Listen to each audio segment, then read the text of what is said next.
That's 4 mana. That's a lot. Yeah, that's true. That's 4 mana. And I guess you already have the Rune Blaster if you wanted to go down that road, so never mind. So there you go. We already got a garbage goblin we don't play. Chris VanMeter, he's on your left. He did not have a great standard open with Jund Monsters, but the previous 2 sure were good, losing in the finals and in the top 4. He's had a lot of trouble in Legacy, but he's off to a nice start here. Maybe had a little chat with Todd Anderson, who last weekend in the Swiss, he went 7-0, 14-0, games played before being dispatched by Joe Bernal in the quarterfinals. You see Chris is playing Sneak and Show. He's playing against Christian Jeffries, who is playing Junk Stoneblade. I like the idea if you're struggling with your results in Legacy to play a deck where some number of your rounds are going to just be freebies. Not all of them, but Sneak and Show over the course of a 10-round tournament, 9-round tournament, let's say, probably 2 or 3 of your rounds you're going to feel at the end of it. There's no way my opponent had any chance, no matter what they drew. Yeah. Just get some freebies. Deathrite Shaman's going to start the show here for Mr. Jeffries. And we've seen Stoneblade decks like this before. Oftentimes we see blue, though. We don't see Junk. Correct. As the weapon of choice. Feels more of like a Maverick-esque deck.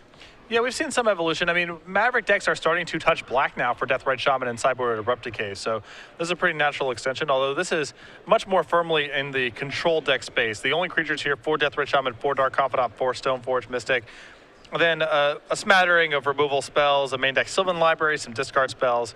Nothing too out of the ordinary here. Gataxian Probe is going to show us a grip of Stoneforge Mystic, Source of Plowshares, a Wasteland, and a Forest. So all things being equal, relatively fair hand here for Jeffries. This is one of those free rounds I was alluding to earlier. Nothing in Christian's hand here gives him the tools to fight against what Chris is going to be doing this game.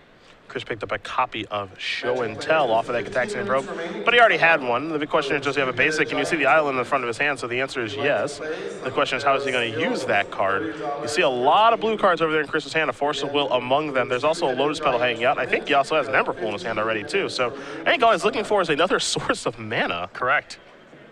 And he's just going to play that island, pass the turn back over to Jeffries, who will take a draw.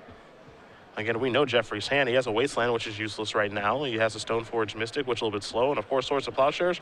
Well, Emrakul doesn't care about that. Chris could have theoretically tried to brainstorm that turn in search for 2 Lotus Petals, which would have allowed him to go off.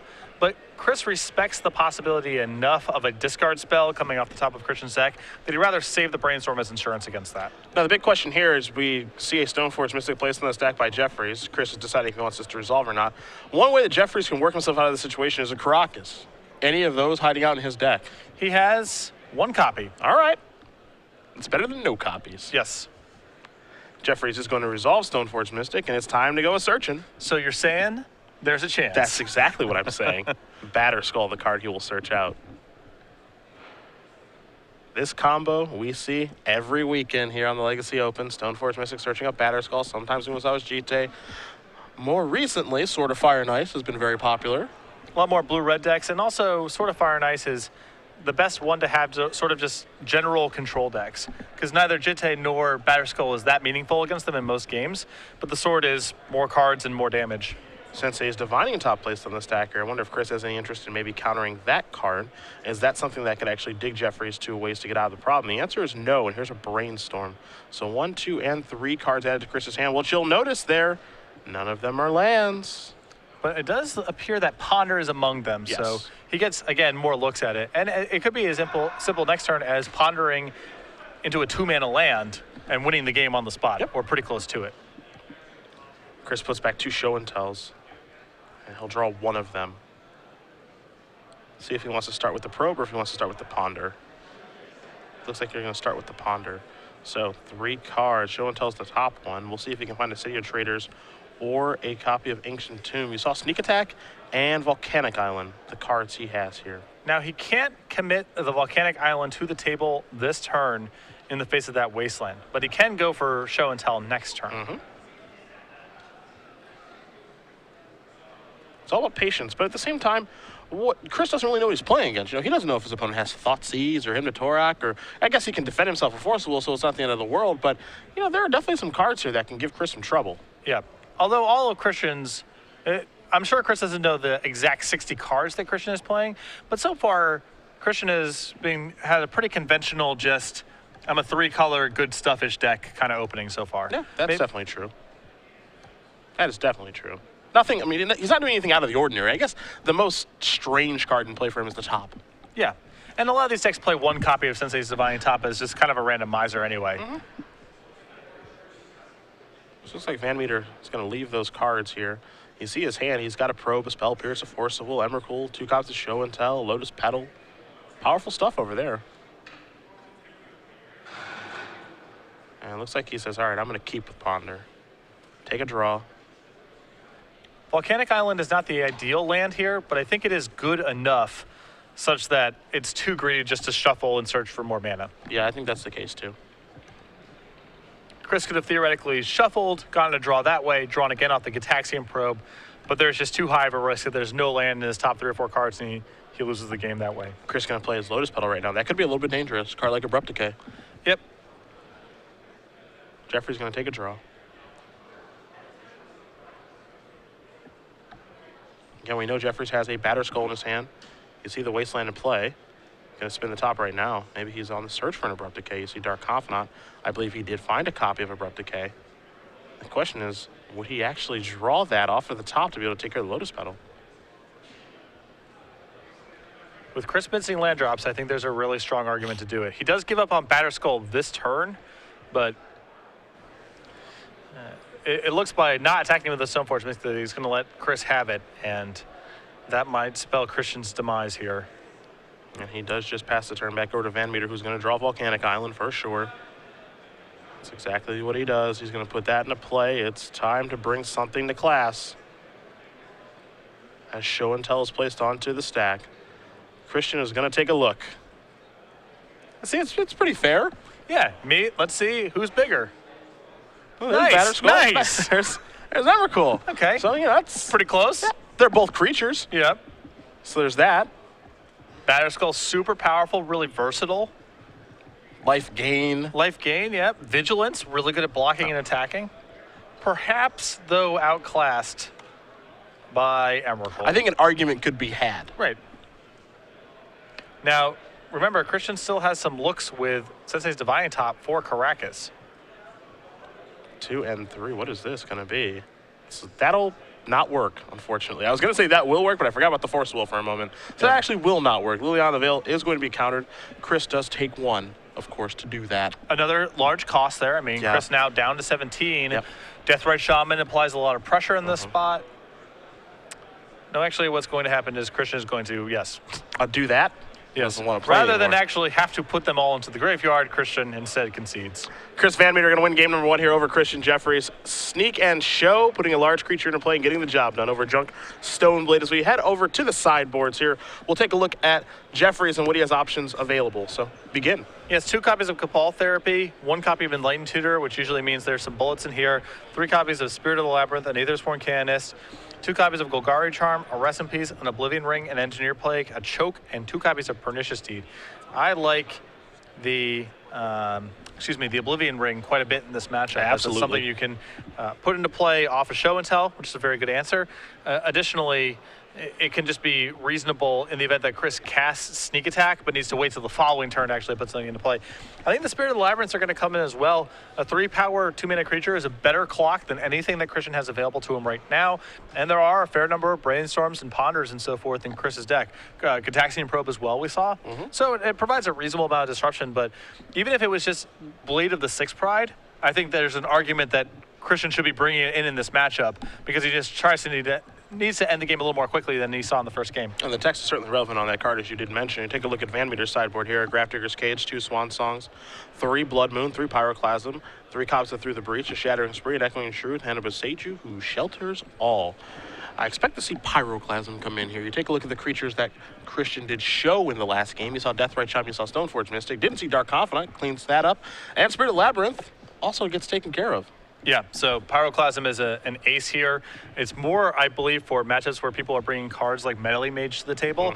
But Pyroclasm also happens to just be a powerful magic card against a variety of decks.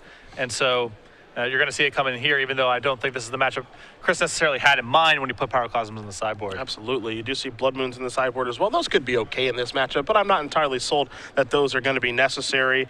The rest of the cards are kind of whatever. Through the Breach, I think he has enough of these effects to get the job done. I don't think he needs to actually have that card. You can make an argument, I suppose, for Echoing Truth just due to its versatility to be able to solve a problem, but I think it's a pretty straightforward approach here. I think Chris is just going to try to overpower Jeffries. Chris's conventional game plan here is very strong. Christian did not show a lot of abilities to break it up, so I think Chris is going to try to present pretty close to the same 60, putting in some Pyroclasms, because again, Christian's threat base just did not seem very robust against that card. What you will notice in the sideboard, especially if you're familiar with Todd Anderson's list from last week at Indianapolis, Chris has a Shattering Spree where Todd has a Vandal Blast. Okay. Todd was a very big fan of Vandal Blast, singing its praises all weekend long. I don't know how Todd let this happen. Sneak and Show Master, letting Chris play a Shattering Spree? What kind of friendship is that? Sometimes you just have to do things to demonstrate your independence. You don't think the beard's enough? No, but Todd's also got some facial hair. He has a stubble, I would say. There's a little more of the stubble. It's a triangular goatee. He pulls it off well. Yeah, it's actually. all right. I got to give it to him. Between that and the Mohawk, Yeah. he does his own thing. He's got his own independence, but I'm saying come on. Chris needs to I start understand, it. but I think the beard is that independence. That's what I think. But there's no ceiling on that. You can have as much independence as you Well, would like. we've That's learned- kind of the point. Fair enough. Fair enough. Either way, they each do have access to one artifact removal spell that is versatile. Yes. I know, again, Todd was a very big fan of Vandal Blast, and we actually saw where it could have been quite good last week in his match against Bernal in the quarterfinals. Actually would have been able to overload it in some interesting spots, would have given him some outs to some real problems there. So both of the cards are quite good, and they're also rather unique in what they accomplish. Is that better than having an Ingot Chewer? Yes, because there was definitely a game where Todd would have been able to overload Vandal Blast to take care of 2 Pithing Needles. That's reasonable. I was going to say you can sneak attack that bad boy in. There you go. Give him the business. I suppose that will solve the problem that you have. Yeah, well, you deal 3. They probably take 2 damage off of fetch lands or what have you, and then 1 Emrakul hit is lethal. Wow, So. you busted it wide open. Look at you. A real innovator. Can't take it with duress. Also true. Also true. Also true. I hadn't considered all these things. There's a lot of angles to consider here. Yeah, old Chewy Chews. Yeah. Show and tell. Nope. Boom. If you put that in play, you might as well just concede. Boom. You are done. I guess you could level someone that puts a Batter Skull to play. Oh, yeah. I suppose. Yep. They put in an ensnaring bridge. Yep, I don't think so. You put in big chews. Yep. It dies to a lightning bolt. Whatever. Just moving on. Yeah, both still in their deck post board. Yeah, yeah, that's a real win for you. I mean, so I don't know what's more ridiculous, this or the banding conversation we had earlier this morning. Dude, I can go deep with this stuff. Yeah, I know that. I do know that. Or seeing iDog from yesterday. Yeah. The Evil Eye of Ormsby Gore Glacial Wall standard control deck. Yes, Glacial Wall. Both players going to lay out their opening hands. Again, we've got many players to watch this weekend. A lot of players off to a fantastic start. Lots of Legacy action in store. Round 3 of 9 here in Providence. Our standard open won by Ross Merriam, who's 2-0 in the Legacy Open so far. Imagine with Elves. Chances are we'll probably see him on camera. He already does quite well with that deck. Plays it a lot, and Elves is definitely a deck that rewards operational precision. It's And a complicated deck. A lot of triggers, a lot of weird interactions. And won last week. Yep. Riley Curran with Combo Elves. Someone who also plays a lot of Combo Elves. Got the job done last week. So we are underway in game number 2. Christian Jeffries will lead things off with a Verdant Catacombs. Down to 19 we go. We'll see what land he wants to search out, and I assume there will be a turn 1 play here. You see VanMeter's hand of double Force of Will and Emrakul, a Show and Tell, a Ponder, and a couple of lands. Pretty good hand. Got it all rolled up again. Yeah. Now, Christian's presenting more disruption in game 2 than we saw in game 1. Essentially, the 2 copies of Cabal Therapy have the potential to do some real damage to Chris's draw here. But VanMeter with another excellent opening hand.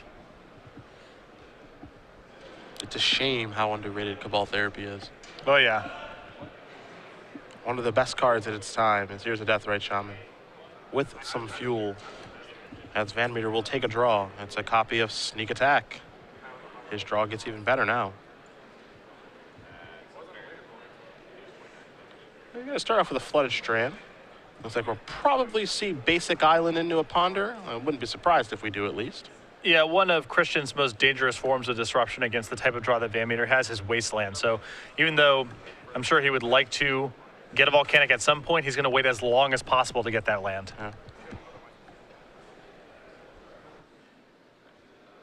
So there is your basic island, and this is your ponder. So VanMeter going to go a little lower again. Remember, he needs another land to be able to go off right now. Shattering Spree among the cards he's looking at here. And the Brainstorm, and I suspect that Brainstorm alongside the fetch land in his hand is meaning he's going to take these 3 in some way. Hard to say no to a Brainstorm with a fetch land.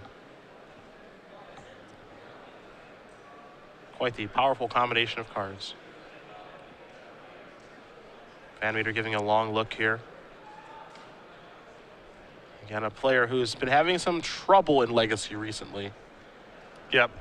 A couple runs of some early drops from these events. Makes it even more impressive that he's been able to hold that lead for the Season 2 leaderboard here on the Open Series. Really doing all of his work with Standard. He's been putting on a clinic in Standard the last couple months. So. Yeah. Looks like he is going to keep it. Ponder going to go to the graveyard. Does keep that card and passes the turn back over to Jeffries, who does take a draw. You saw Chris pick up another copy of Force of Will. Here is a Thoughtseize. I have to imagine he's probably going to have to defend himself here.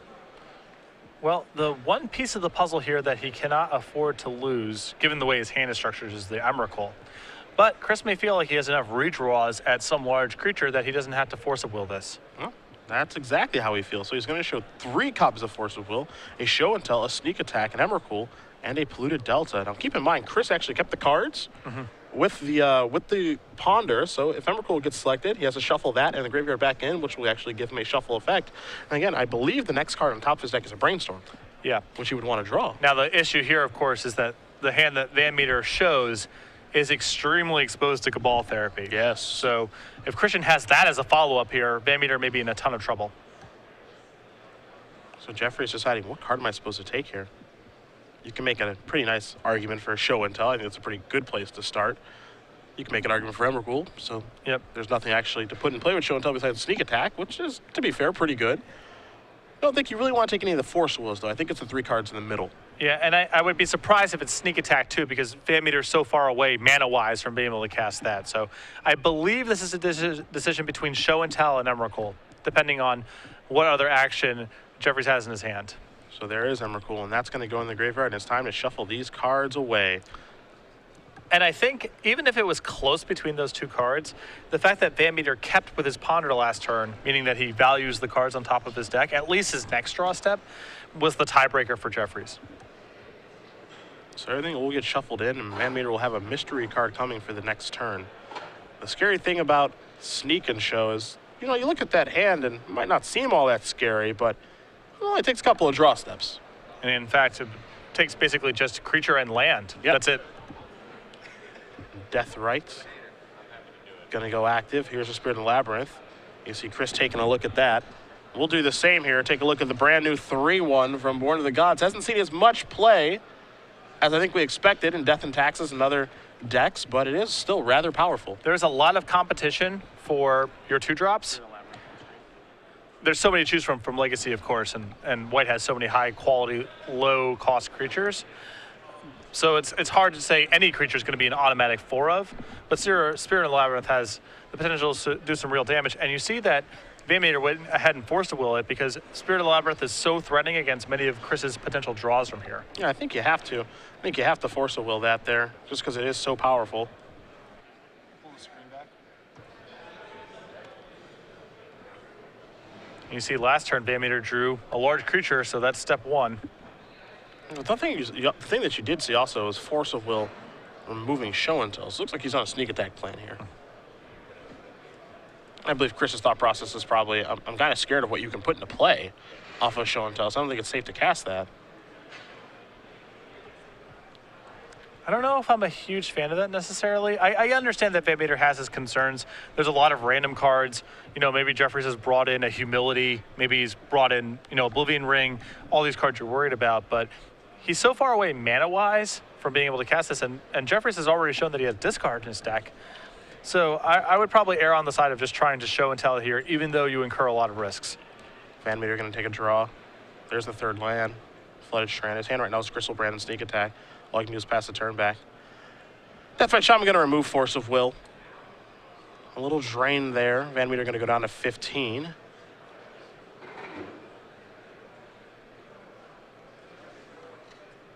This is a Wasteland, which is not going to do anything because VanMeter, just with those fetch lands in play, Jeffries going to tap 3 mana now. Copy of Lingering Souls for the Junk Stoneblade player. So 2 Spirit tokens will be coming here shortly. That is a card I would have assumed was no longer in Jeffries' deck. A little slow. It's a little slow for this matchup. Now, that said, he does have a couple other cards that are, he's got 3 copies of Abrupt Decay that aren't ideal here. Umezawa's Jitte, so he has enough low-power cards to cut, but... VanMeter takes a draw. It's a copy of Sneak Attack. All you can do is pass the turn back over to Jeffries, who's going to remove Force of Will, put VanMeter down to 13. Jeffries will draw a card. He's got 2 power flying attacks here. Could add to that with the flashback of Lingering Souls. Looks like that will be where he starts, is by attacking. Put VanMeter down to 11.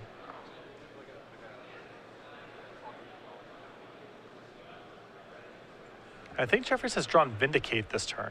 Interesting. Maybe go after that island. For sure. Just plays the role of Stone Rain this time. VanMeter's shown that he can't do anything with 3 lands. Yep. So set him back. Yeah, might as well. And there goes that island. And that's a huge setback for VanMeter. And now Deathright's going to remove something from the bin. And now a flashback of the Lingering Souls. So Jeffries is really putting on the pressure as VanMeter will take a draw here. A double land would be huge. A third Sneak Attack will not be. And I'm not sure if VanMeter has a way back into this one now. And so we'll be taking 4 from the next attack, which is going to put him down to 7. And you got Deathright fueling things, putting him down to 5. You see those 2 fetch lands? He's at a virtual 3 at that point. He can still draw Pyroclasm. That would be quite good. But he can't go off next turn. Absolutely not. That's something that he cannot do. But Pyroclasm puts him right back in the game. Well, it's actually going to be an attack here for 5, so VanMeter's going to go down to 6. Leads me to believe that Jeffries has something to play. There's another Wasteland. This is 5 mana. Feels like a Batter Skull, and it is. Triggering Living Weapon. So this will be coming into play in just a moment here, and VanMeter, I believe, drawing virtually dead at this point, picks up a copy of Ancient Tomb, and that's going to do it. So Christian Jeffries is going to win game number 2 here over Chris VanMeter, Junk Stoneblade, and Sneak and Show going to a 3rd game. And that's kind of the recipe there, the discard spells, and then playing some individual cards that cause Chris to have to use his Force of Wills.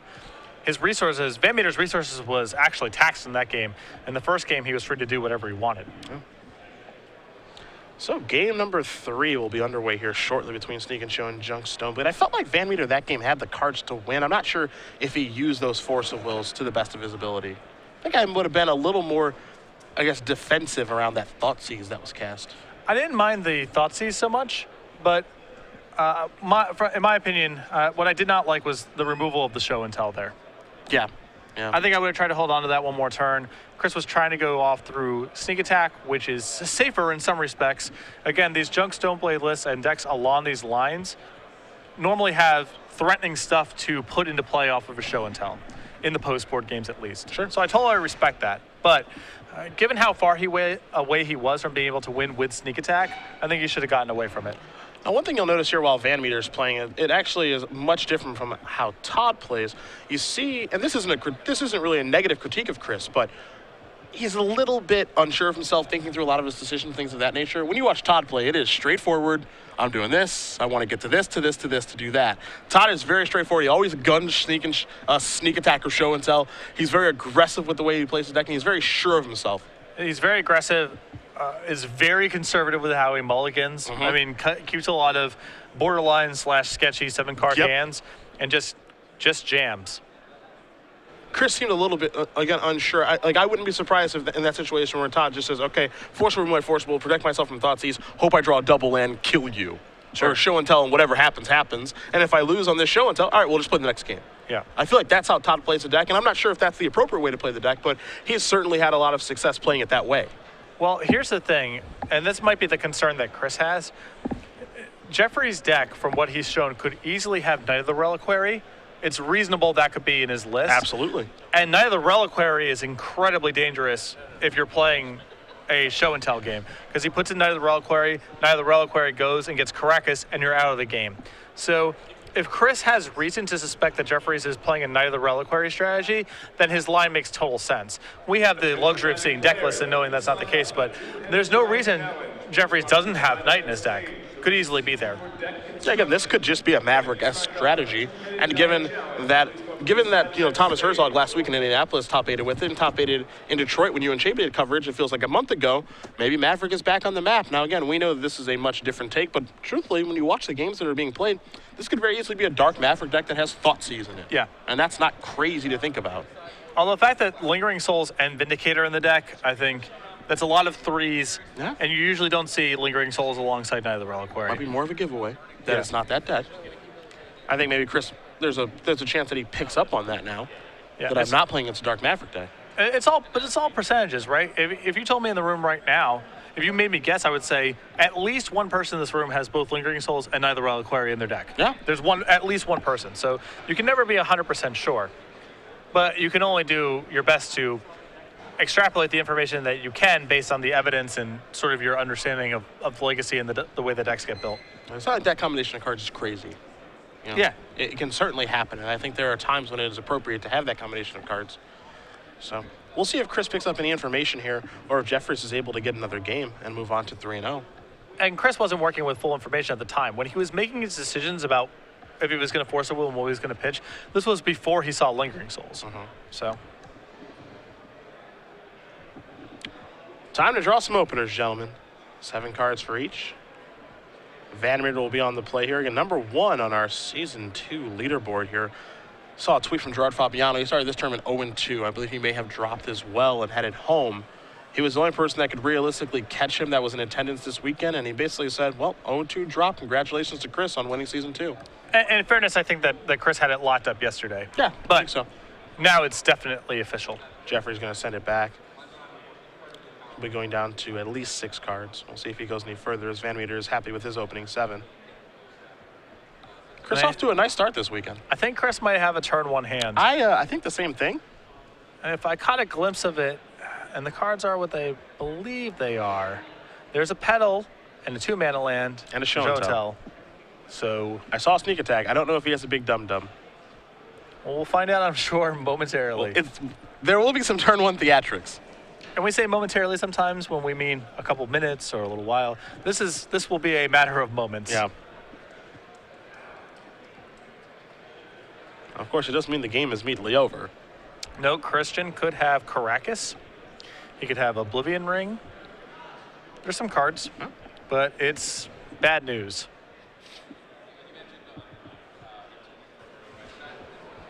So Christian gonna lay out his 6 cards here, see if he can find something better. Time to take a look. He's happy enough. VanMeter. City of Traders. When they play City of Traders as their first land, that's a bad sign. All right, let's go. Okay. And I have a Spirit Labyrinth. Okay. And that's Jeffries is playing still. That's reasonable. That is actually reasonable. Pass the turn back. Source of Plowshares is really good for Jeffries right now. Yes. Now, Spirit Labyrinth can't attack, but that's another story altogether. VanMeter can still just win by attacking a few times. Yes. But Jeffries is not immediately dead, which is something of a win. What do we have here? An Inquisition of Kozilek. Well, it hit. It hit another show and tell. VanMeter with a sneak attack and an Ancient Tomb. Those are the cards that are left.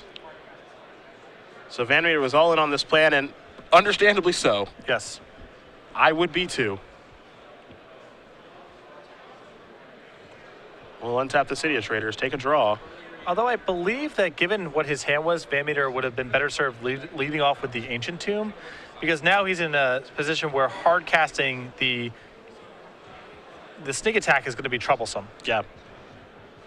I think he might have to play a land here, and so he's going to have to play Ancient Tomb and let that go because he drew a Volcanic out and he wants to work his way towards sneak attack in case we get to stage 2 of the game where Jeffries draws a way out of this situation.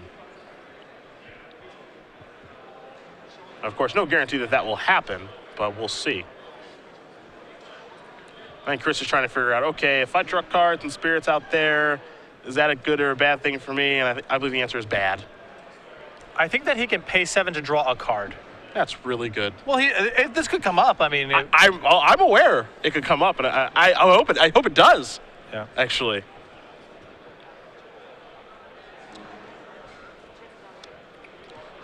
I think Chris just figured that out. I can pay 7 to draw 1? That's pretty good. He's going to have some life to play with. That's true. And if something goes wrong here, like he loses his Crystal Brand, he might lose no matter what his life total goes up to. So we giggle, but it's in play.